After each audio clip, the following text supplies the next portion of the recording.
Mi hija murió hace 7 años.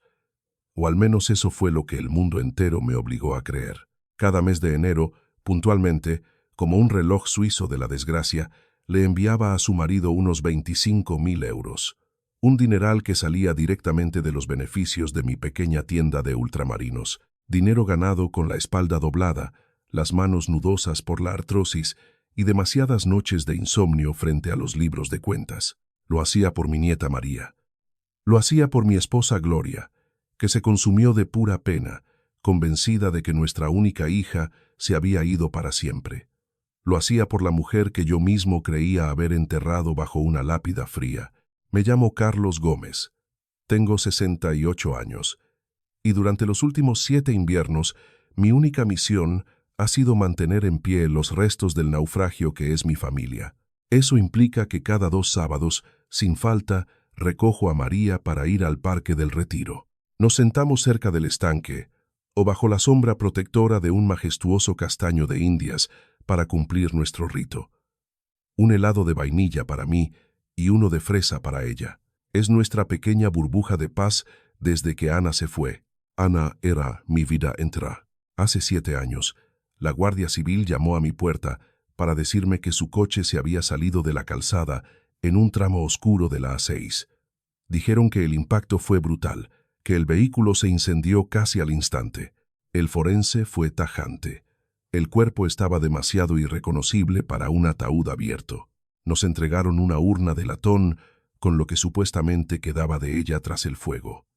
La incineramos por recomendación de Alberto, mi yerno, sin fuerzas para cuestionar nada. 6 meses más tarde, Gloria se fue con ella. Los médicos hablaron de una parada cardiorrespiratoria, pero en el barrio todos sabíamos la verdad. Murió de tristeza. Perder a Ana le arrancó el alma, y su corazón simplemente decidió que no valía la pena seguir latiendo en un mundo tan vacío. Así que ahora solo quedamos María, Alberto y yo. Mi yerno se supone que cría a la niña solo, y yo financio esa soledad. Esos 25.000 euros anuales son el peaje que pago por cumplir la promesa que le hice a Ana, de que a su hija nunca le faltaría nada. Es lo que hace la familia. O eso me repetía a mí mismo para no sentirme un cajero automático. Aquella tarde de septiembre en el Retiro, el calor de Madrid empezaba a dar tregua. María estaba a mi lado en nuestro banco de siempre, moviendo sus zapatillas con luces y contándome entusiasmada que había sacado un 10 en su último examen de lengua. «Eres un hacha, pequeña», le dije apretándole el hombro con orgullo. Ella me devolvió una sonrisa idéntica a la que solía regalarme Ana. Y por un instante fugaz, el dolor pareció una sombra lejana. Pero entonces su expresión se marchitó. «Abuelo», susurró bajando tanto la voz que apenas pude oírla por encima del rumor de las hojas. Miró con nerviosismo hacia la zona de los columpios, asegurándose de que nadie escuchaba, y se apretó contra mi costado. «Por favor, deja de enviarle dinero a papá». Me quedé helado. El aire se volvió pesado. «¿Qué dices, pequeña? ¿Por qué dices eso? El dinero de enero. Ya no se lo des». Su manita agarró la manga de mi chaqueta de punto y vi en sus ojos algo que me revolvió las entrañas. Un miedo líquido, impropio de una niña de 7 años. «Por favor, para. Tienes que observarlo, abuelo. Hay algo que tienes que ver». El pecho me dolió como si me estuvieran clavando un clavo al rojo vivo. «María, mírame. ¿Qué está pasando en casa? Alberto te trata bien. Solo obsérvalo», repitió ella saltando del banco de golpe, como si hubiera dicho algo prohibido. «Tengo que irme ya. Si llegamos tarde a casa, se pondrá de mal humor, y no quiero que se enfade. Hay momentos en la vida que te parten en 2, antes y después. Este fue uno de ellos. Una niña de 7 años pidiéndole a su abuelo que espíe a su propio padre. Algo estaba muy, muy mal. El trayecto en coche hasta el chalet de las afueras fue un silencio sepulcral que solo rompía el clic-clac del intermitente. María abrazaba su mochila contra el pecho, mirando por la ventana con la vista perdida en los bloques de pisos. Alberto vive en un unifamiliar adosado, que compramos hace 4 años gracias a un cheque que firmé sin pestañear. Una casa de fachada blanca y persianas negras, que siempre parece demasiado cerrada. demasiado oscura. Él nos esperaba en el porche consultando el reloj con impaciencia. «Llegáis tarde», soltó sin ni siquiera un hola. Había atasco en la Castellana. Mentí tratando de mantener la voz firme. María bajó del coche con la cabeza gacha y pasó junto a su padre como una exhalación, buscando refugio en el interior. Alberto ni la tocó, ni le preguntó qué tal el día. «Entra y ponte con los deberes de matemáticas», le ordenó secamente. Me quedé allí de pie en la acera, viendo a través del ventanal cómo mi nieta se sentaba a la mesa del comedor con la rigidez de un soldado. Alberto pasó por detrás de ella hablando por el móvil, ignorando su existencia por completo. Sentí un escalofrío que no tenía nada que ver con la brisa de la tarde. «Alberto», le llamé antes de que cerrara la puerta. «¿Está todo bien? He notado a María muy rara hoy». Se encogió de hombros con esa indiferencia que siempre me había molestado, pero que yo justificaba como su forma de llevar el duelo. «Son cosas de la edad, Carlos. Los niños tienen sus rachas de tontería». Hizo una pausa, apoyándose en el marco de la puerta, y me miró con una intensidad nueva. «Por cierto, ¿habría alguna posibilidad de que adelantaras el pago de este año?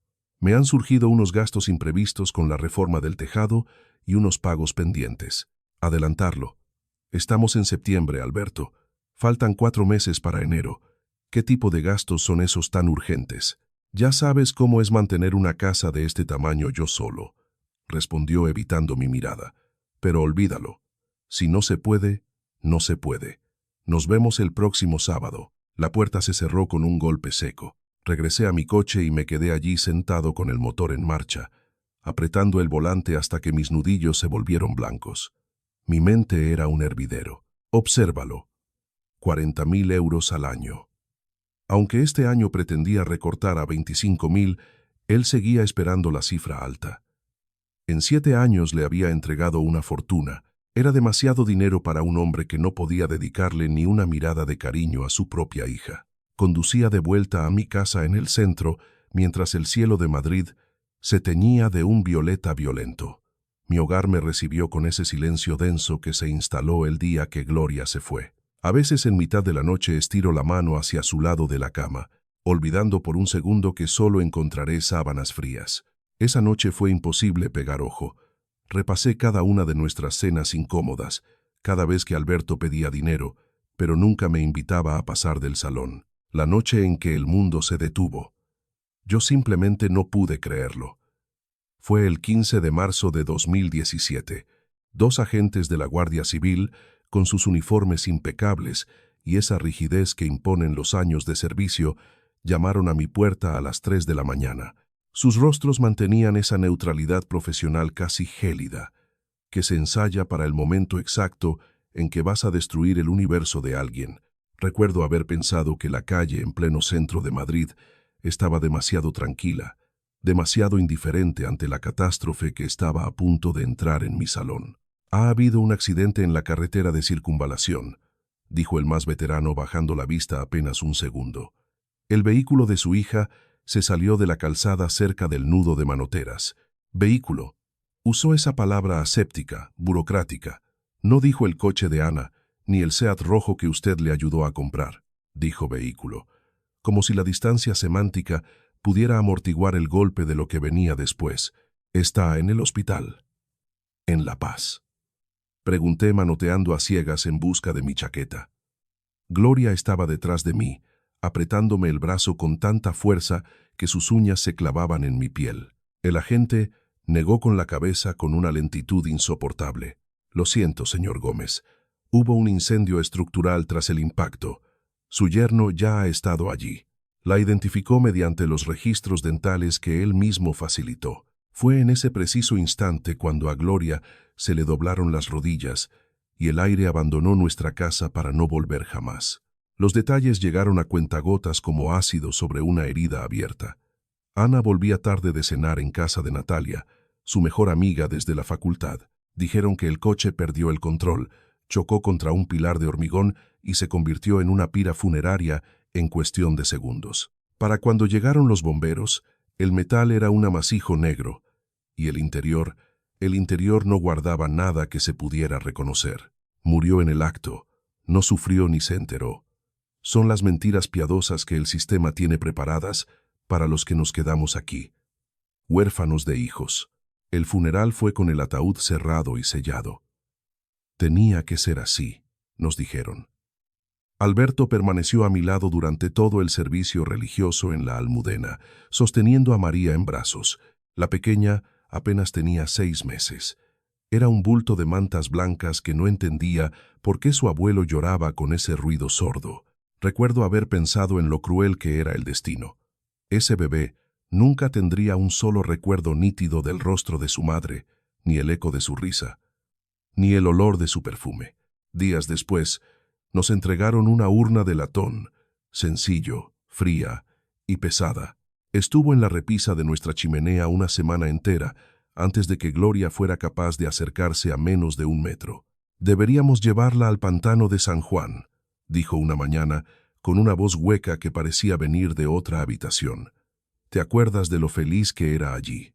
¿Cómo no recordarlo? Pasamos todos los veranos de su infancia en aquellas aguas.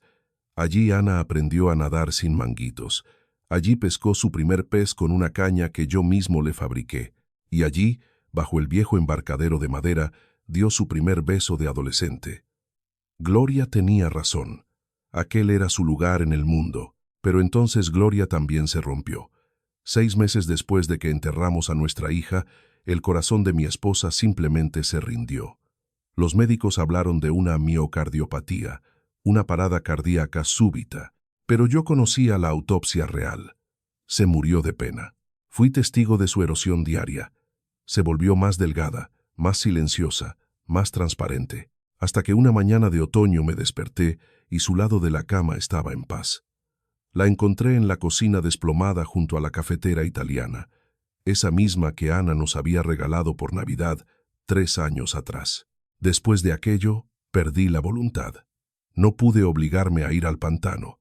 Solo no podía soltar esa urna de latón. Sentía que si esparcía las cenizas, perdería el último gramo de materia que me conectaba con mi hija, y ya había perdido demasiado. Así que la urna se quedó allí, presidiendo mis soledades durante 7 años.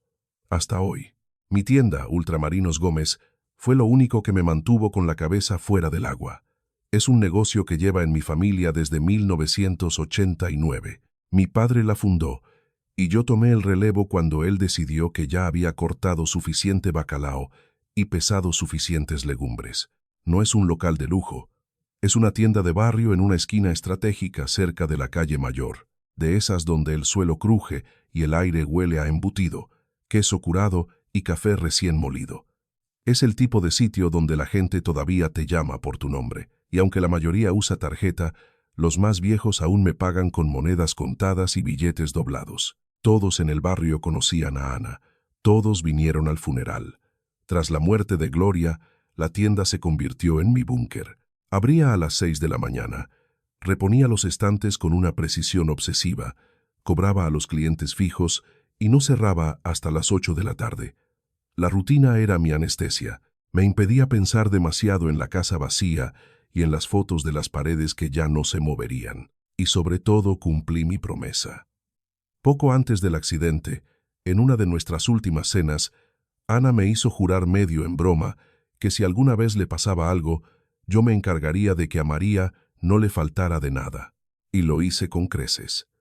25.000 euros que Alberto siempre intentaba estirar hasta los 40.000 con excusas de colegios y médicos privados. Volaban de mi cuenta a la suya cada enero. No era por el dinero, era por mantener viva la memoria de mi hija y asegurar que su pequeña tuviera el futuro que a ella le arrebataron. Pero las palabras de María en el parque de ayer han abierto una grieta en mi armadura. «Abuelo, deja de enviarle dinero. Hay algo que tienes que ver». Esa noche me quedé plantado frente a la urna de Ana en la penumbra del salón. Durante 7 años la he venerado como un objeto sagrado, y si algo estaba terriblemente mal, y si mi nieta de 7 años ha visto una verdad que mis ojos cansados se niegan a aceptar, empecé a repasar el accidente detalle por detalle. Ana conducía por una carretera que hacía a diario, una noche sin lluvia, sin tráfico. ¿Cómo pudo perder el control de forma tan absoluta? ¿Cómo pudo el fuego ser tan selectivo para borrarla del mapa? pero dejar intactos los registros que Alberto convenientemente proporcionó. Nunca cuestioné a Alberto. Era su marido, el padre de mi nieta. Se supone que la amaba, y yo estaba demasiado ocupado ahogándome en mi propio luto para sospechar. Pero ahora, con el susurro aterrado de María vibrando en mis oídos, la pregunta ha empezado a quemarme por dentro. ¿Qué demonios he estado pagando realmente durante estos 7 años? La mujer que lo cambiaría todo entró en mi vida un martes por la mañana, justo cuando el sol empezaba a calentar el asfalto de la calle Mayor. Los días posteriores a la advertencia de María en el retiro habían sido una tortura de nervios y falta de sueño. Hice mis tareas de siempre, pero mis pensamientos volvían a su voz pequeña una y otra vez. Obsérvalo. Y lo intenté. Pasé por delante del chalet de Alberto 2 veces al cerrar la tienda. Aparqué calle abajo como un viejo tonto que ha perdido el juicio y me quedé mirando las persianas bajadas. Nada parecía fuera de lugar. Solo un hombre yendo a su oficina, volviendo a casa, viviendo su vida de viudo ejemplar. Empecé a pensar que eran figuraciones mías, o quizá cuentos de una niña con demasiada imaginación. Los martes en el Ultramarinos Gómez son predecibles, y en esa rutina encontraba yo mi único consuelo. La señora García viene sobre las 7 a por su té de roca y sus galletas María. El viejo Paco llega a las 8, puntual como un reloj, a por sus cupones de la 11 y a quejarse de la pensión. A las 9 hay un pequeño ajetreo de oficinistas apurados que cogen café y algo de embutido antes de entrar a trabajar. Conozco sus pasos, sus manías, sus marcas favoritas. Es un mapa humano que sé leer de memoria. Pero esa mujer entró a las 9:15 y rompió el mapa. Me fijé en ella de inmediato porque no era del barrio, y en una tienda como la mía, un rostro nuevo destaca como una mancha en un mantel blanco. Tendría unos 30 y pocos años. El pelo oscuro recogido en una coleta tirante y vestía unos vaqueros y una chaqueta de cuero que gritaba cara a 1000 leguas. Se movió con una confianza casi felina. Sin dudar, directa al pasillo del café. Yo estaba tras el mostrador de madera desgastada, peleándome con unas facturas de la luz, con las manos rígidas y los nudillos gritando por la artrosis. La edad no perdona. Tiene una forma cruel de ralentizarte los dedos mientras el mundo acelera. La mujer dejó sobre el mostrador un paquete de café molido de tueste natural y un tarrito de canela en rama. Nada más. «¿Eso es todo, señorita?», pregunté forzando una amabilidad que no sentía. «Sí», respondió. Su voz fue cortante, seca como la estepa. No fue maleducada, pero sí distante, como si quisiera terminar el trámite cuanto antes. Me entregó un billete de 20 euros sin levantar la vista del mostrador, evitando cualquier contacto visual. «Aquí tiene su cambio, 17,40», dije mientras contaba las monedas. Las cogió con un gesto rápido y se dio la vuelta. Debería haber terminado ahí. Debería haber vuelto a mis facturas. Pero cuando pasó a mi lado para salir, algo tiró de un hilo invisible en mi memoria. Su forma de caminar, la línea de su mandíbula. Algo familiar que se me escapaba, como un nombre que tienes en la punta de la lengua y no consigues pronunciar. «Oiga, perdone». La llamé antes de que cruzara el umbral. Se detuvo en seco y me miró por encima del hombro. Sus ojos eran oscuros, casi impenetrables. «Nos conocemos de algo. ¿Es usted de por aquí?». Su expresión permaneció imperturbable, como una máscara de cera. «No lo creo, caballero. No soy de Madrid. Es que me recuerda usted muchísimo a alguien, una conocida de hace años. Me lo dicen a menudo. Tengo una cara común», respondió con una media sonrisa helada. Empujó la puerta y el tintineo de la campana anunció su salida. Me quedé allí con el trapo del polvo en la mano, intentando ubicar ese rostro en alguna fotografía vieja o en algún recuerdo del barrio. 20 minutos después salí a la acera para colocar el cartel de la oferta de legumbres del día. Fue entonces cuando el corazón me dio un vuelco. Al otro lado de la calle, junto a un Audi plateado mal aparcado, la vi de nuevo. Y no estaba sola. Alberto estaba allí de pie frente a ella. Estaban hablando. Mi yerno se apoyaba en la carrocería del coche, relajado, con una mano en el bolsillo y una sonrisa de satisfacción que no le había visto desde antes de la muerte de Ana. Ella dijo algo que le hizo gracia, y él soltó una carcajada auténtica. Luego, con una familiaridad que me revolvió el estómago, ella le tocó el brazo brevemente, casi una caricia, y se subió al asiento del conductor. Alberto rodeó el coche y se sentó en el sitio del copiloto. Me quedé petrificado en mitad de la acera con el cartel de lentejas de la Armuña en las manos, viendo cómo el coche se alejaba hacia la calle Mayor. Las preguntas empezaron a golpearme la cabeza como martillazos. ¿Quién era esa mujer? ¿Por qué se veía con Alberto justo frente a mi tienda, si según él estaba en la oficina? ¿Por qué nunca me había mencionado que tenía una relación tan cercana con alguien? Entré en la tienda y cerré la puerta por dentro, algo que nunca hacía antes de la hora del almuerzo. Me senté en el taburete, rodeado del olor a queso y serrín, y de repente el aroma del café y la canela me golpeó. Era una combinación extraña. Ana siempre decía que el café sin canela no era café, era su seña de identidad. Sentí un escalofrío que me recorrió la columna.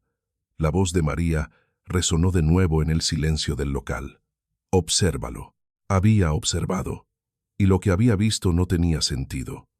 Alberto nunca había mencionado a ninguna mujer, ni siquiera a una amiga. Así que, ¿quién era ella y por qué se escondían a plena luz del día? Saqué mi viejo teléfono móvil con las manos temblorosas. Roberto Esteban había sido mi mejor amigo durante 40 años. Nos conocimos en la puerta del colegio cuando nuestras hijas eran pequeñas. Roberto había sido inspector de la Policía Nacional durante 3 décadas antes de jubilarse. Sabía leer entre líneas, sabía encontrar la podredumbre donde otros solo veían normalidad. No había querido molestarlo hasta ahora. No quería parecer un viejo paranoico que persigue fantasmas por el comentario de una niña de 7 años. Pero ahora estaba esa mujer que compraba café y canela como si fuera un fantasma del pasado. Busqué el contacto de Roberto y escribí con dificultad. Necesito tu ayuda, Robert. Pásate por la tienda en cuanto puedas. Es urgente. Su respuesta llegó a los 2 minutos. Voy de camino. Pon la cafetera. Dejé el móvil sobre el mostrador y miré a mi alrededor. Los estantes llenos de conservas, el peso antiguo, los sacos de harina, todo parecía igual, el mismo escenario de siempre. Pero en lo más profundo de mis entrañas, donde todavía vive el instinto de supervivencia de quien ha pasado una guerra y 3 crisis, sabía que algo estaba podrido, y me temía que el olor venía directamente de la casa de mi yerno. Roberto Esteban cruzó el umbral del Ultramarinos Gómez exactamente 23 minutos después de mi mensaje. A pesar de sus 67 años, conservaba ese porte de inspector de la vieja escuela. Pelo canoso al cepillo, vaqueros rectos y una camisa de cuadros planchada con rigor militar.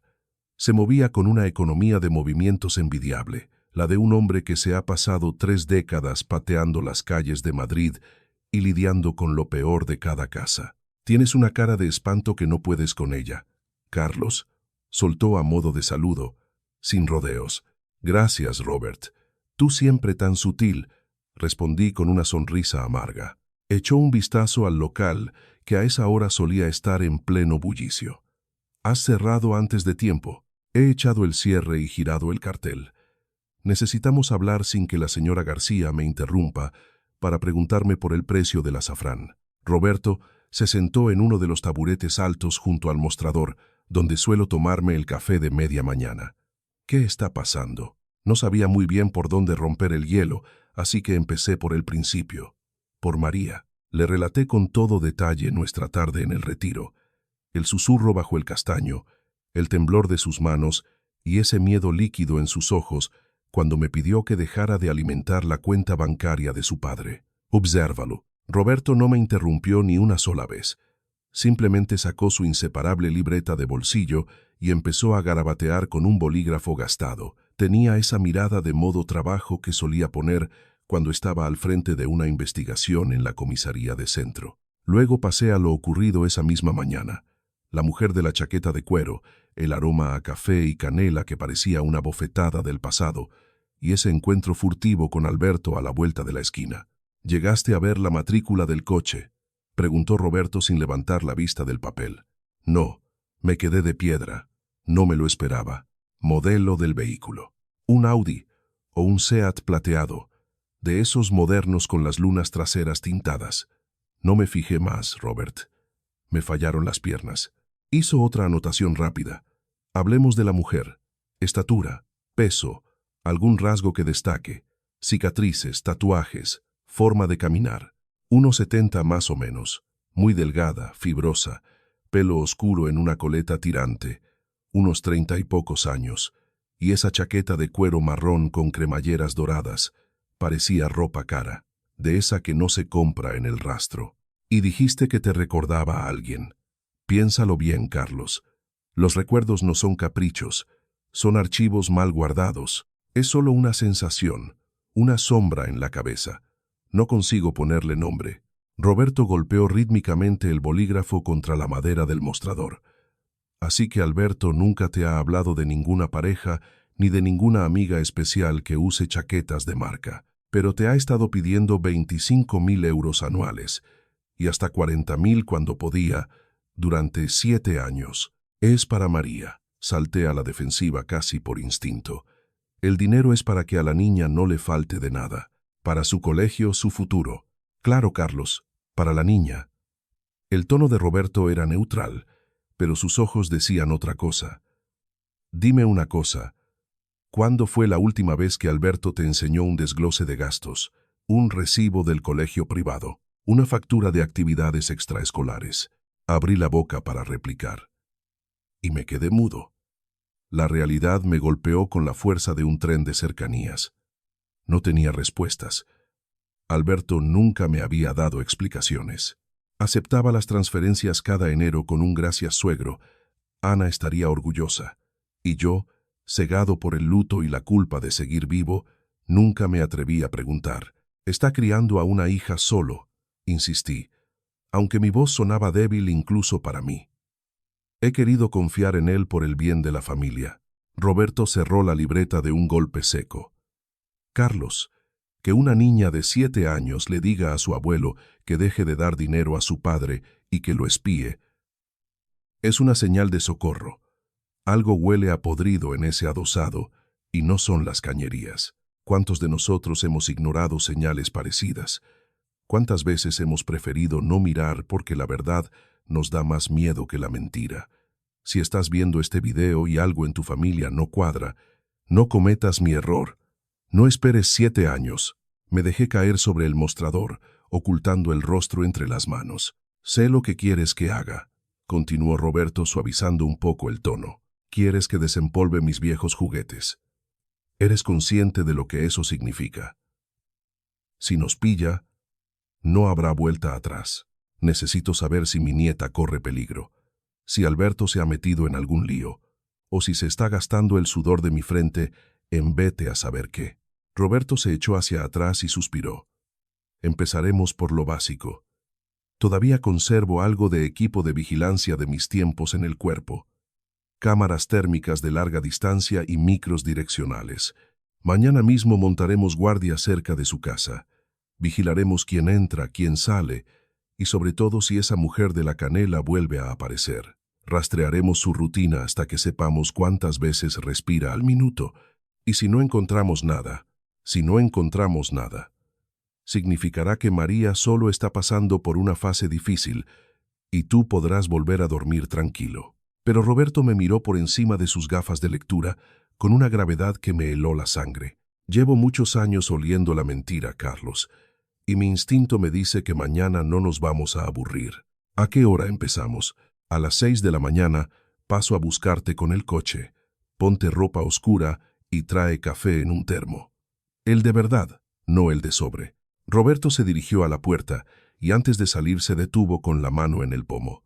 Carlos, no te sientas mal por esto.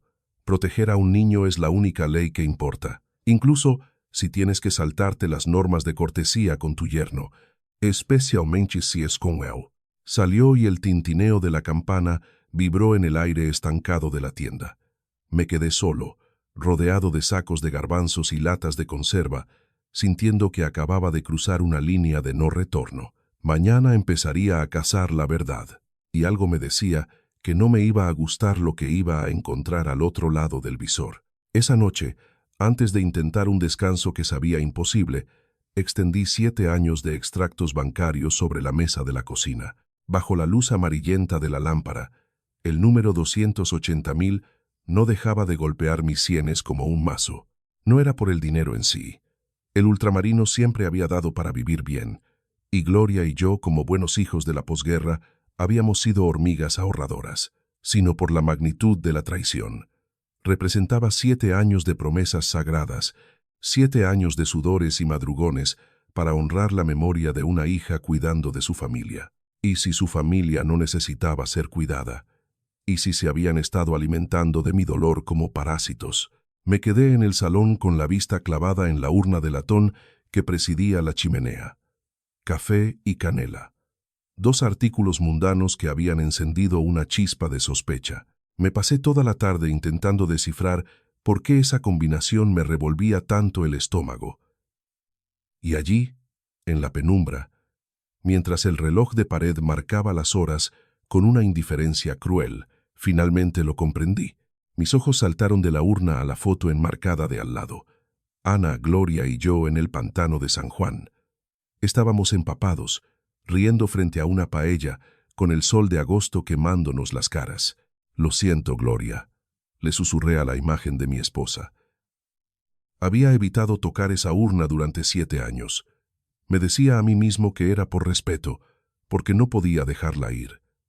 Pero quizás la verdad era más amarga. Quizás una parte de mi instinto sabía, incluso entonces, que la narrativa del accidente era demasiado perfecta, demasiado cerrada.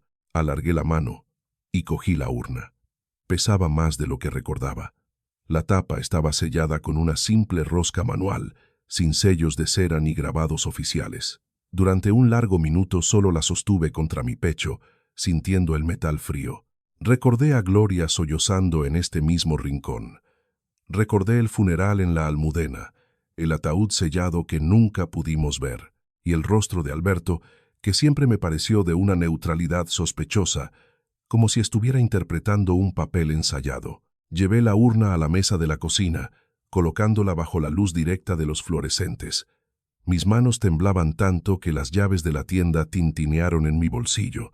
«Perdóname, Ana, si me equivoco», susurré con un hilo de voz. Empecé a girar la tapa. La rosca se dio con un pequeño chirrido metálico que sonó como un grito en el silencio de la casa.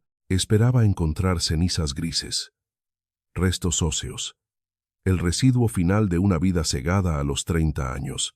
En lugar de eso, vi algo oscuro de una textura granulada. Metí los dedos, el corazón desbocado, y saqué un puñado. No eran cenizas. Era café molido, mezclado con canela en polvo. Me quedé mirando mis palmas manchadas de marrón, con ese aroma dulce y amargo, impregnando el aire de la cocina de una manera casi obscena. No había rastro de muerte, no había restos humanos, solo restos de un supermercado. El vacío que sentí fue peor que el día del accidente. Fue el vacío de haber sido estafado en lo más sagrado. En ese momento, el teléfono en mi bolsillo vibró. Era un mensaje de Roberto.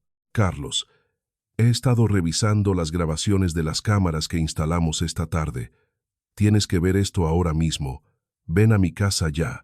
Conduje por las calles desiertas de Madrid como un poseso, saltándome semáforos en ámbar, con las manos manchadas todavía de ese café maldito. Roberto me esperaba en su despacho, un cuarto asfixiante lleno de monitores y carpetas de casos antiguos. «Mira esto», dijo sin preámbulos señalando una pantalla. Era la entrada del adosado de Alberto. Marcaba las 8 de la tarde. El Audi plateado aparcaba frente a la casa. La mujer de la chaqueta de cuero se bajaba del coche, pero esta vez no se dirigió a la puerta principal. Alberto salió al porche, miró nerviosamente a ambos lados de la calle y con un gesto rápido la guió hacia el garaje. Roberto pulsó una tecla y la imagen cambió. Era una toma desde la parte trasera captada por una cámara de alta resolución colocada estratégicamente. «He conseguido acceso al ángulo de la casa de los vecinos», explicó Roberto con voz profesional, aunque sus ojos brillaban de rabia. «Mira la ventana del piso superior. El dormitorio principal. La imagen se amplió digitalmente. La mujer estaba allí bajo la luz cálida de las lámparas de noche. Se estaba quitando la chaqueta de cuero con gestos lentos. Alberto entró en el encuadre y la abrazó por la espalda, enterrando el rostro en su cuello. Ambos se reían. Entonces ella se giró y le dio un beso largo, profundo, con una pasión que no admite dudas. La luz era clara, sin sombras. Ella se soltó la coleta y su melena oscura cayó sobre sus hombros. El aire se escapó de mis pulmones como si me hubieran dado un puñetazo. Tuve que agarrarme al borde de la mesa de Roberto para no desplomarme en el suelo. No, no puede ser, susurré con las lágrimas nublándome la vista. Carlos, lo siento de veras, dijo Roberto poniéndome una mano en el hombro. Esa no es una mujer cualquiera, Robert. Mírala. Mírala bien. Roberto frunció el ceño y se acercó al monitor ajustándose las gafas de ver. Es Ana, dije, y mi voz se rompió en un sollozo desgarrador que llevaba 7 años contenido. Mi hija no está muerta, mi hija está viva, y me ha estado robando la vida. El mundo parecía haberse inclinado sobre su eje, dejándome suspendido en un vacío insoportable. Ana estaba viva, mi hija, la niña de mis ojos a la que había llorado cada noche durante 7 inviernos, la que creía reducida a ese café con canela en la urna, estaba allí mismo, en esa pantalla granulada. Sonreía y besaba al hombre que me había estado extorsionando, robándome 25.000 euros anuales y cada céntimo que podía extraerme con chantajes emocionales, por una ausencia que él mismo había fabricado. Tenemos que ir allí ahora mismo, Robert, dije poniéndome en pie con una fuerza que no sabía que me quedaba. Llama a la jefatura, que manden patrullas. Ese malnacido tiene a mi hija. Cálmate, Carlos. Siéntate. Roberto me puso una mano firme en el hombro, usando esa voz de mando que desactiva el pánico. Si entramos ahora como elefantes en una cacharrería, podrían huir. O peor aún, Alberto podría cometer una locura. Tenemos que entender el cómo y el por qué. ¿Por qué Ana se escondería? ¿Cómo es posible que nadie se diera cuenta? Pasamos el resto de la madrugada diseccionando la red de mentiras. Roberto, moviendo sus hilos y despertando antiguos contactos en el registro y en medicina legal, descubrió la macabra verdad. El accidente del AM30 fue real, pero la víctima no fue mi hija. Fue Natalia, su mejor amiga de la facultad. El fuego fue tan voraz que la identificación visual era imposible. Alberto, como cónyuge y único contacto directo, fue el encargado de confirmar la identidad. Para asegurar el engaño, utilizó unos registros dentales falsificados que alguien, probablemente bajo soborno, le proporcionó. ¿Pero por qué Natalia?, pregunté sintiendo unas náuseas que me quemaban la garganta. Natalia era huérfana y no tenía hermanos, Carlos, explicó Roberto con la mirada endurecida. Nadie la echó de menos al principio. Y para cuando alguna prima lejana empezó a preguntar, Alberto ya había cobrado el seguro de vida, había vendido el coche, y tú ya habías empezado a enviarle el dinero del Ultramarinos. Había creado un fantasma perfecto. Lo que descubrimos después, gracias a un micrófono direccional que Roberto instaló en un seto del jardín al día siguiente, fue todavía más siniestro. Ana no era una cómplice feliz disfrutando del botín. Oímos una discusión que me heló la sangre. Alberto la tenía sometida mediante el terror psicológico. Le había hecho creer que ella era la culpable del accidente por una supuesta distracción al volante, y que si la verdad salía a la luz, pasaría el resto de su vida en la cárcel por el homicidio de su mejor amiga. La mantenía cautiva en su propia casa, permitiéndole salir solo en contadas ocasiones, siempre bajo su vigilancia o siguiendo rutas estrictas. María, mi pequeña y valiente, María, lo sabía todo. Ella veía cómo su padre controlaba, humillaba y asustaba a su madre cada día tras las persianas bajadas. Por eso tenía ese miedo en los ojos. Por eso me pidió que cortara el flujo de dinero. Sabía que los billetes eran los barrotes de la celda de su madre. El viernes siguiente, al alba, el silencio de la calle se rompió para siempre. Con la ayuda de Roberto y un equipo operativo de sus antiguos compañeros de la Policía Nacional, montamos el asalto. No queríamos solo un rescate. Queríamos que Alberto pagara por cada céntimo robado, por cada lágrima de María, y por los 7 años de luto falso que me habían envejecido el alma. El estruendo del ariete, reventando la puerta principal, fue el sonido más dulce y liberador que he oído en toda mi vida. Alberto intentó escapar por la cocina, pero Roberto lo interceptó en el pasillo, lo estampó contra la pared y le puso las esposas con una hazaña profesional, una que solo un amigo de verdad se permite ejercer cuando el honor está en juego. Subí las escaleras de 2 en 2, ignorando el dolor de mis rodillas. En el dormitorio principal, Ana estaba acurrucada en una esquina, tapándose los oídos y temblando como una hoja. Cuando me vio entrar, sus ojos se abrieron de par en par, perdiendo esa máscara de frialdad que vi en la tienda. Ya no era la mujer de la chaqueta de cuero, eran los ojos de mi niña perdida, rescatada de un naufragio de 7 años. «Papá», susurró con la voz quebrada por el desuso. La estreché entre mis brazos con tal fuerza que temí romperla, y lloré. Lloré por Gloria, que no pudo ver este momento. Lloré por los años perdidos y por la libertad recuperada. «Estás a salvo, hija. Se acabó la pesadilla. Vámonos a casa». Al salir vi a María en el jardín, custodiada por un agente. Me miró, y por primera vez su sonrisa no era una sombra de la de Ana, sino una luz propia, pura y valiente. Alberto fue metido en el furgón entre los abucheos de los vecinos que empezaban a despertar. Mientras el sol terminaba de salir sobre Madrid, supe que el Ultramarinos Gómez tendría nuevos dueños pronto. Yo me iba a dedicar a recuperar minuto a minuto los 7 años que nos habían robado. Si algo te ha enseñado esta historia, es esto. Nunca subestimes la voz de un niño.